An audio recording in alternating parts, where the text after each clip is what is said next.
राजस्थान और मध्य प्रदेश के बॉर्डर पे एक पुराना गांव था, कंचनपुर। गांव हरियाली से घिरा हुआ था, मगर वहां की मिट्टी सूखी और लाल थी, जैसे कोई राज उसमें दफन हो। गांव के कोने में एक पुराना टूटा फूटा घर था, जिसके पास कोई नहीं जाता था।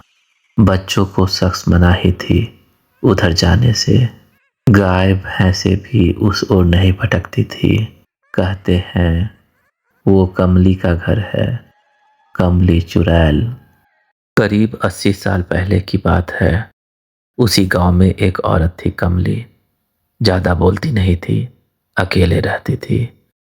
उसकी आंखें नीली थी, बाल लंबे और घने, और चेहरे पे एक अजीब सी शांति थी। वो जंगल से जड़ी बूटी लाती, बीमारों को ठीक करती और सारे गांव वाले का ख्याल रखती थी। लोग धीरे धीरे उसे जादूगरनी कहने लगे, क्योंकि वो बीमारों को ठीक कर देती थी।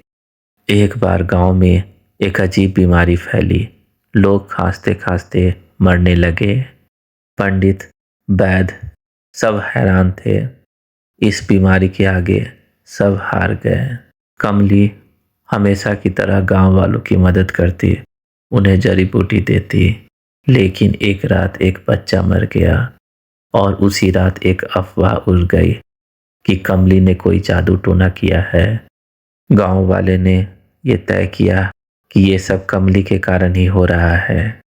अरे भाइयों, मुझे तो लगता है ये सब इस डायन कमली का किया हुआ है। उसी के कारण गांव में महामारी फैल रही है। हाँ हाँ भाइयों, लगता है जब तक ये बाहर है पूरे गांव में महामारी फैलती रहेगी। चलो इसको इसके ही घर में बंद कर देते हैं। गांव में भीड़ इकट्ठा हुई और उन्होंने कमली को घसीटकर उसके घर में बंद कर दिया। दरवाजे को कील से ठोक दिया। वो चिल्लाती रही, रोती रही। मैंने कुछ नहीं किया है, मैंने तो सबकी मदद की है। मैं गांव वालों की मदद कर रही थी। आप लोग को जरूर कोई गलत फहमी हुई है। लेकिन किसी ने सुना नहीं। कमली कई दिनों तक अपने घर के अंदर रही, बिना खाने बिना पीने के।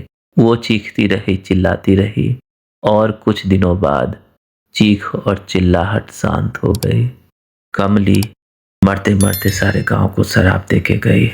जिस अन्याय के साथ तुमने मुझे मारा है, अब मैं तुम्हारे साथ वही करूंगी। तुम ही नहीं, तुम्हारे आने वाली पीढ़ी भी इसका फल भुगतेगी। मैं मरूंगी नहीं, मैं यहीं रहूंगी। समय बीत गया, लोग भूल गए कमली को। लेकिन बीच बीच में कुछ ऐसी घटना होती थी जिसके कारण वो कहानी अभी भी लोगों की जुबान पे थी। कभी भी गांव में अजीब बात होने लगती थी।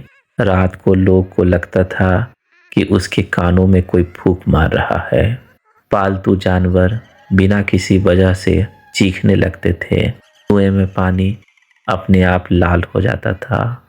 किसी ने किसी दीवार की ओट से किसी को झांकते देखा। वो नीली आंख कभी किसी को दिख जाती थी। सबसे डरावनी बात यह हुई कि एक दिन शंभू नाम का किसान, जो बहादुर माना जाता था, एक चुनौती लेकर उस घर में रात बिताने गया। उसका शव गांव के कुएं में तैरता मिला और उसके हाथ पर खून से लिखा था, कमली लौट आई है। अरे भाई, सुना तुम लोगों ने? वो शंभू किसान तो मारा गया, वो चुड़ैल उसको मार दी। अरे ये तो बहुत खतरनाक बात है। हम लोग को पंडित या तांत्रिक से मिलकर इसका कोई उपाय सोचना होगा। तुम लोग ने मुझे कैसे मारा था, बदला मैं बदला लूंगी सारे गांव वालों से। कभी भी किसी औरत को डायन कर मरने के लिए मत छोड़ो। गांव के लोग डर के मारे एक तांत्रिक को बुलवाए। उन्होंने कहा, मैं इस सारे गांव में रक्षा कवच बांध रहा हूँ और उस घर को भी पवित्र धागे से बांध दूंगा। सारे गांव वाले अब निश्चिंत रहें, वो चुड़ैल अब किसी को परेशान नहीं करेगी। लेकिन तांत्रिक जी, क्या हमें अब उस चुड़ैल से छुटकारा मिलेगा? हाँ हाँ, मैंने उसे पवित्र धागों से बांध दिया है, लेकिन गलती हम सब गांव वाली की ही थी, जो एक औरत को इतनी बेदर्द मौत दी। इस चुड़ैल को अब बदला चाहिए। तांत्रिक ने गांव भर में रक्षा कवच बांधे और कमली के पुराने घर को पवित्र धागों से बांध दिया और वहां दरवाजे पे लिख दिया, यहाँ जाना मना है, प्रेत स्थल। उस दिन के बाद गांव में शांति लौट आई। लेकिन आज भी अमावस्या की रात जब चांद नहीं होता तो कुछ अजीब सी आवाज सुनाई देती है। वही आवाज जिसे कहा जाता था कमली मरते समय चिल्लाई थी। कभी कोई कहता कि कोई औरत हंस रही है, कभी कोई कहता कोई औरत रो रही है, कभी कभी लगता कि कोई उसके पीछे खड़ी है या कभी सामने दिख रही है। ये कहानी से ये सीख मिलती है कि किसी को डायन या चुड़ैल बताकर मार देना अंधविश्वास है। अंधविश्वास में किया गया अन्याय कभी शांत नहीं होता।